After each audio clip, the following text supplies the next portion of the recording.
I'm at the MFA, the Museum of Fine Arts of Boston, and I'm gonna take you on a little excursion today that I actually planned this for my grad students last week, but I took them on a Tuesday, and I found out after I'd explained the whole, Mr. Holland's opus, like, adventure for the day, that the museum is closed on Tuesday. I was like, these doors are not opening. That's because it was closed. So if you're coming to Boston Tuesday, this place isn't open. I thought it would be like a Monday, but I was ruining. So, all right, but I'm gonna take you in and I'm gonna show you, I'm gonna take you through this little fun museum visit that I had planned for the grad students, and you can just pretend that we'll just do it together. All right, let's go. This is where I would actually get like B-roll footage of somebody filming me walking in, and then I would put it in fast motion, and you'd see me going through all the places of the museum. So you have to just fill that in with your own brain, because, I'm not gonna do that. Yeah, see, they're appreciating the tree. Appreciate people. I mean, for real though, they're not wrong. Do you see that beautiful tree? So gorgeous. Okay, so I found a little corner where I don't feel completely self-conscious talking to my camera in the museum. But okay, so I have the little list of this is what we're going to do at the museum. So I grabbed a map. I grabbed the museum map. You'll look at a museum map and let's choose. I just looked at the Italian Renaissance. So I'm going to go in that direction. So yeah, so my eyes just landed there. You can do that, or you can just go to the one you want to, but I'm gonna walk back to the Italian Renaissance.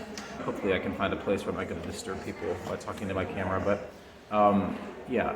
So we'll go to the Italian Renaissance, and then I'll tell you the next step when we get there. Okay, I'll see you in Italy.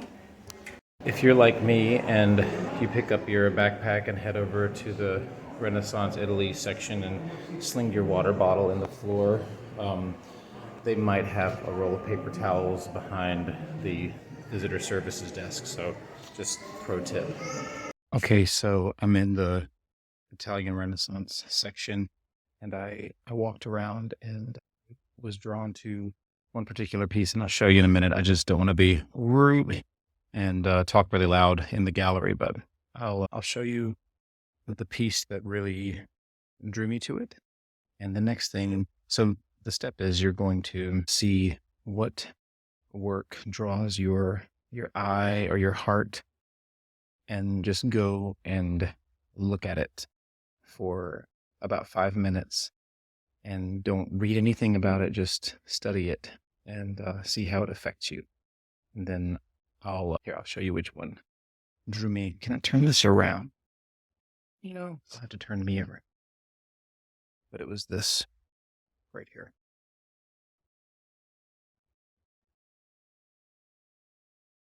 All right, so I'll be right back. I won't make you watch me watch it. So I just sat here for 5 minutes with this painting, and the thing that drew me to it, like I felt like something, viscerally felt this painting. There was just something about this painting that it just drew me from my gut. It elicited a feeling in me. And then as I've looked at it, I've been struck by the light and shadow, the composition of it, the way the body moves through the painting, the detail of the body, even the light reflecting on the hair of the angels. So now that you've had a moment to take in the painting, whatever work you're looking at, then I will now allow myself to go read the placard, which I almost just automatically did. So I'll go and read it now and find out more about the painting. So now that I've read about it, it's a really interesting experience to take it in and notice what you don't know what you're looking at until you read about it. So this is the Dead Christ with Angels, and this painting is at the moment of the resurrection. So the candles have been extinguished, as you can see there. The extinguished candles, and then the light coming in on the body because the stone has been rolled away. And this, I just learned, is an example of mannerism, and that the painter, Rosso, Fiorentino, a red-headed Florentine, and also he painted Christ with red hair, like himself, and focusing on the beauty of the body of Christ rather than the suffering of the body. And you can see the play of light, the juxtaposition of light and dark and shadow, the detail in the body. It's just really a gorgeous and evocative painting. All right, so now what I'll do is I'll sit, and this gallery is beautiful. I'll sit, and I love that bust of Christ. I'll sit and look at it for another 5 minutes and just see what comes up, and then there are a few other questions that I'll look through and answer. So I can talk now without feeling super self-conscious, very self-conscious, but let me put my little book over here. Yeah, so the next steps of your journey at the museum or out in the world, there's so much to see. So, I mean, you could literally look at this tree in springtime behind me and do the same thing. I sat there for a good 5 to 6 minutes more, just looking at the painting.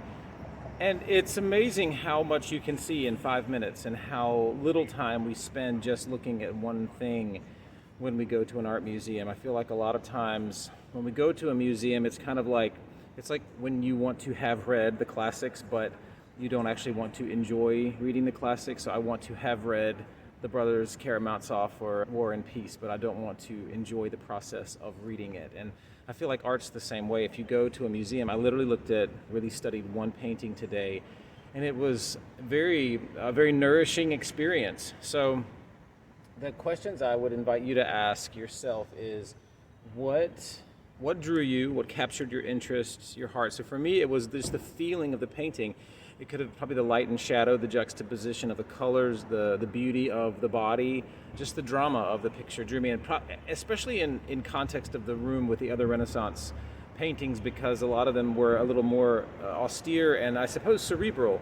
So I think this one was leaning more into the future, into a more emotional place. So that definitely drew me. It's really interesting as I was studying the body. It was strange because I was looking at the navel, and it was almost like I could see the belly almost breathing in, and I thought, oh well, no, but this is the dead Christ. But then when I read the placard, it said that it was the moment of the resurrection. So I thought that was just very interesting how that soft belly looked like it could be breathing again. It was a dead body yet coming to life. So the next question you can ask yourself is, what does that tell you about your values as an artist and as a human? And so for me, I'm drawn to things that elicit feeling, and I want to work in a way that elicits feeling as well. Feeling and meaning and beauty, the richness of the color, the vibrancy of the color, and the unexpected juxtaposition of certain colors together as well, I found really beautiful. And so working in a way that elicits deep feeling, in a way that celebrates beauty, that celebrates color, and that works with color in a surprising way. That's what occurs to me. And then what does that tell you about how you would like to contribute as an artist? And goodness, so reflecting on that painting, yeah, I think I want to create art and open my heart in a way that when someone encounters something that I made or something that I'm sharing, that their heart opens up and is drawn to it, that it creates a connection of heart. I also love looking at paintings from the 16th century because you think, my goodness, it connects you to a human experience through time. And it just gives you a wider perspective, which is always needed, especially today. I think that's it. Let's see. Let me look at my notes and just notice what your final reflections are. And mine was that sitting and spending time with one painting today was a really precious time. I didn't feel overwhelmed. I could just choose one, and luckily I can come back and look at another one on another day. So I want to invite you to do that. And look, you can do that with a blooming tree. You can do that with a red umbrella or a building anything that you encounter that may strike you, architecture of a building, something someone's wearing, look for it and try to find it in the most unlikely place. I mean, it could be in Walmart, so. But I feel like if you're looking at the world that way, you're going to learn about how you want to share as an artist. And I think that's a really precious thing to know. And you're also going to become very aware of what influences you want to let in and want to incorporate into your own expression. I better start walking because I'm going to be late for a lesson. But the last question is, what will you create as a reflection on what you observed? What can you create? So as a singer, playing with surprising blends of vocal color, I think that's an interesting interpretation of it. As a writer and a storyteller, to make sure that I'm in a place of emotional openness and freedom when I create something, that I'm welcoming you into my interior, my soul, when I'm creating, in hopes that you will be moved deeply by what I create, just like Rosso Fiorentino did in that painting. Red-headed Florentine.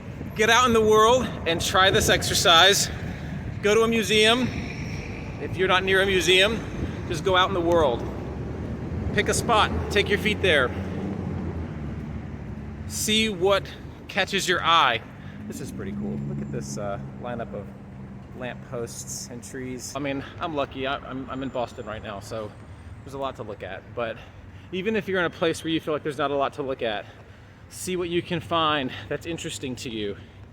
And why does it draw you? Was it your mind? Was it your heart? Did you feel something? Was something interesting to you intellectually? Notice what those things are. What does that say about your values as an artist, as a creator?